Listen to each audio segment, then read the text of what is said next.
If you're a fan of Star Trek, the original series, like I am, I've written some fan fiction, which I'm going to perform. So if you get a chance to put this on your big screen TV, grab a drink, some popcorn, and check this out. The name of the story is Decker, from Commodore Decker. "Captain, look," Sulu yelled, pointing to the ground between them. Kirk looked down to his left and saw Security Officer Dickerson lying in a heap of twisted, steaming flesh and bones, turned inside out and shaking like a bowl of jello. "Bones!" Kirk yelled in shock, waving his phaser around in a panic. "What happened to Dickerson?" McCoy stepped around Kirk and pulled out his tricorder, adjusting the buttons to get a reading.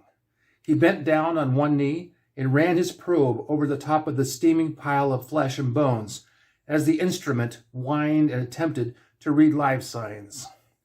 "He's dead, Jim." "Is there anything you can do?" Kirk asked. "I'm a doctor, Jim, not a miracle worker," McCoy replied. "This man has been torn to pieces in some transporter malfunction. He never had a chance." "Transporter malfunction?" Sulu asked. "What about us? We made it." Scotty spoke up. "This was no transporter malfunction. No transporter of mine could do this. There are too many safeguards set in place in the software." "Then how do you explain this?" Sulu asked. "I don't know, but it wasn't my transporter. Maybe there was some sort of planetary interference that we couldn't account for." "There could be 100 reasons," Scotty replied. Kirk looked away from the mess of blood and bone and tried to come up with a plan.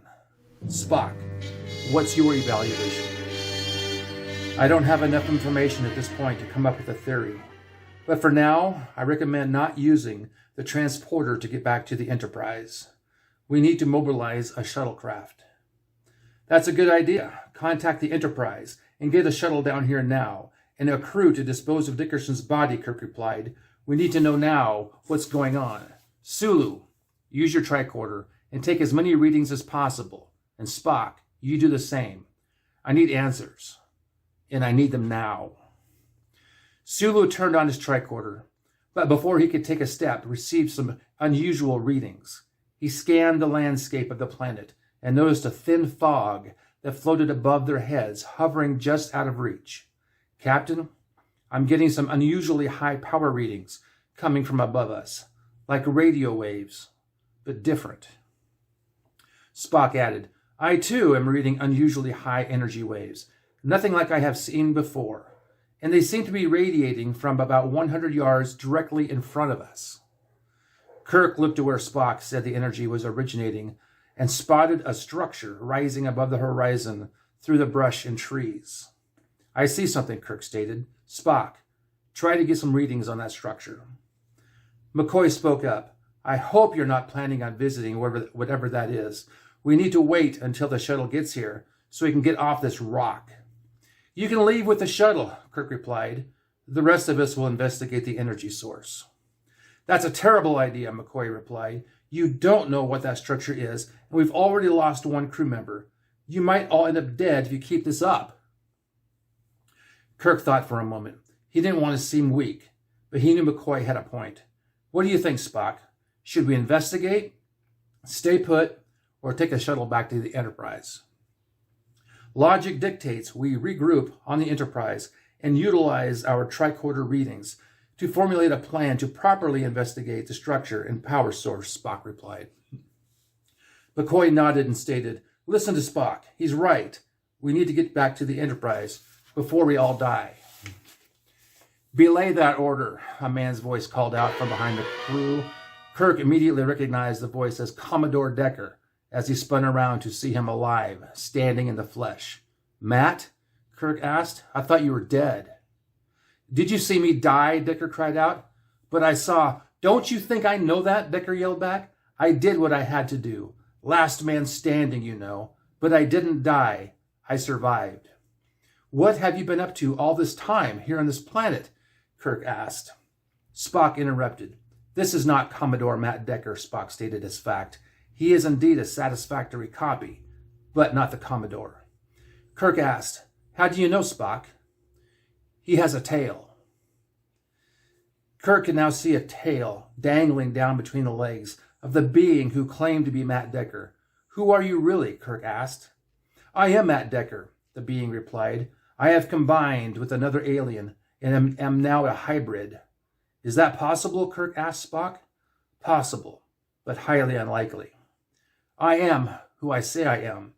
"If that's so, explain what happened to Dickerson," Kirk snapped, pointing to the body beside him. Decker shook his head and raised his arms. "I have no idea. Why do you think I had anything to do with it?" Enraged, Scotty yelled, "Because my transporter doesn't malfunction. Never has. Never will. There must be an explanation, and right now you are the best option." "I offer my condolences to your crew member, Dickerson, but I assure you, I have no idea what happened to him," Decker replied. Sulu pointed to the readout on his tricorder and raised a question. "I'm showing some human DNA, but I can't identify them as Commodore Deckers. At least not without a sample to compare. And there are some other readouts the tricorder doesn't recognize.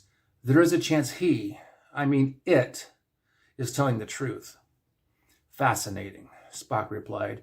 "If you are indeed Commodore Decker, or should I say a Commodore Decker hybrid, can you explain how you combined with an alien being to become the hybrid we see before us?" "I can't explain it. After I entered the Planet Killer, I was spit out like this and was forced to land on this planet because my shuttlecraft was damaged and I wouldn't survive much longer in space," Decker replied. "Where is the shuttlecraft?" Spock asked. "It was damaged beyond repair and exploded in the forest. There are no remains," Decker replied. Still angry, Scotty spoke up. "That's a convenient excuse. I'd like to see where you landed." "I can show you," Decker replied. "The landing area is not far from here." Kirk waved his hand in dismissal and stated, "We don't have time to be running around looking for destroyed remains of a shuttlecraft. We have more pressing matters here. We need to know what happened to Dickerson so that it doesn't happen to us." "Did someone call a shuttlecraft to get us back to the Enterprise?" Kirk asked. "Yes, sir," Sulu replied. "The shuttlecraft should be landing in a few hours." "A few hours?" Kirk asked, dissatisfied. "Why so long?" Kirk asked. "Security and the science department are running tests for safety. We don't know what caused Dickerson's death, and they want to scan the area to ensure nothing happens to the shuttlecraft." "Makes sense," Kirk replied. "Is there anything we need to know?" Kirk asked Decker. "I told you, I have nothing to do with this," Decker replied, pissed. "Maybe your alien half knows," Spock asked. "Are you in communication with the alien that occupies your other half?"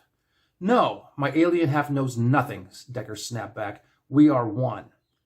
Concerned, McCoy spoke up. "I personally don't like standing around here like a sitting duck. Whatever happened to Dickerson could happen to us at any time. We need to find some shelter and make ourselves less of a target." Spock replied, "You are assuming there was malice present and that security officer Dickerson was intentionally targeted by an outside force. The cause of his demise could be out of our control and may have been an anomaly of the planet itself." "You're saying his death was an accident?" McCoy asked, irritated.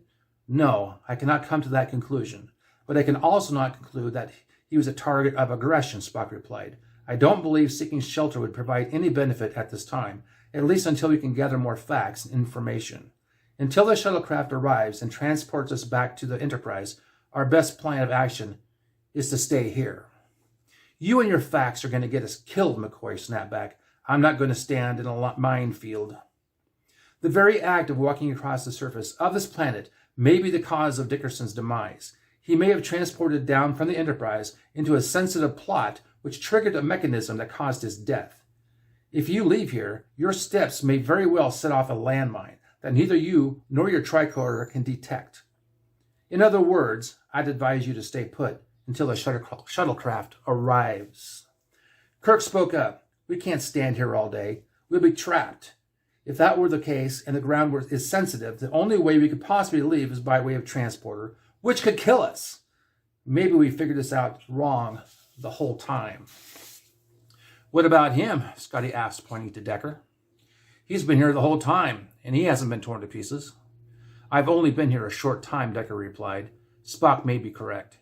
"So now what do we do?" Scotty asked. "Wait for the shuttlecraft or attempt to use the transporter? Either way could kill us." "Logic now dictates that we attempt to use the transporter," Spock said. "One crew member at a time." Angry, McCoy snapped, "That's Russian roulette. I'm not volunteering to go first, you green-blooded Vulcan. Nobody says you have to go first, Kirk said. Do you want to draw straws, McCoy asked. I'm a doctor, not a gambler. Thank you for listening to my little story. If this goes over well, I'm a prolific writer, and I'll make more. That was very enjoyable. A little side note, part of this little project is working on my speech. When I was a kid, I had to see a speech therapist. That was always fun, getting pulled out of class into the hallway to talk to a speech therapist to run numbers and words. And lately, with all the voiceovers I've been doing on my channel, I've been noticing an improvement in my voice. I kind of have a tendency to, I don't know if it's stuttering or mumbling or talking fast, but from what I understand, it's kind of tied to some sort of epilepsy. It might be, I'm not diagnosed that way, but anytime I can practice, it helps. I've noticed my enunciation, pronunciation, and my speed has improved greatly. And to me, this is kind of like therapy. So if you like what I do, it helps me. It's entertaining for you. And thanks for showing up.